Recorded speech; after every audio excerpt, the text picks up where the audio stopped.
اہم خبر ہے، سپریم کورٹ میں ہتک عزت کیس میں بانی پی ٹی آئی کی وزیر اعظم شہباز شریف کے خلاف نظر ثانی اپیل پر سماعت ہوئی ہے۔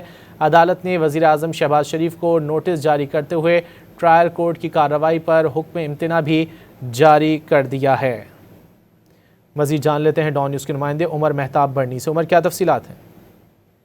جی بالکل، سپریم کورٹ نے ہتک عزت کیس میں بانی پی ٹی آئی کی جانب سے وزیر اعظم شہباز شریف کے خلاف دائر نظر ثانی اپیل پر شہباز شریف کو نوٹس جاری کرتے ہوئے ٹرائل کورٹ کی کارروائی پر حکم امتناع جاری کر دیا ہے۔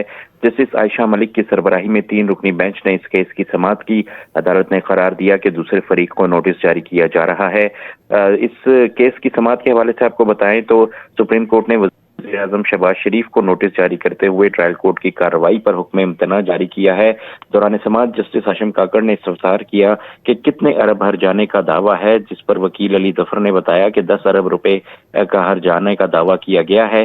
وکیل علی ظفر کے مطابق بانی پی ٹی آئی کی ٹانگ میں گولی لگی تھی اور زخمی ہونے کے باعث وہ کیس میں پیش نہ ہو سکے، تاہم ٹرائل کورٹ نے عدم پیروی پر ان کا حق دفاع ختم کر دیا اور اب مقدمے میں شہادتیں ریکارڈ ہو رہی ہیں، جبکہ کیس ٹرائل کورٹ میں شہادتوں کے مرحلے پر پہنچ چکا ہے۔ پس منظر کے مطابق 2017 میں شہباز شریف نے بانی پی ٹی آئی کے خلاف 10 ارب روپے کا ہتک عزت کا دعویٰ دائر کیا تھا، کیونکہ بانی پی ٹی آئی نے دعویٰ کیا تھا کہ پینما کیس پر خاموشی کے لیے انہیں شہباز شریف کی جانب سے 10 ارب روپے کی پیشکش کی گئی تھی، جسے شہباز شریف نے جھوٹا قرار دیتے ہوئے ہتک عزت کا دعویٰ دائر کیا تھا اور لاہور کی سیشن کورٹ میں اس کیس کا ٹرائل جاری ہے۔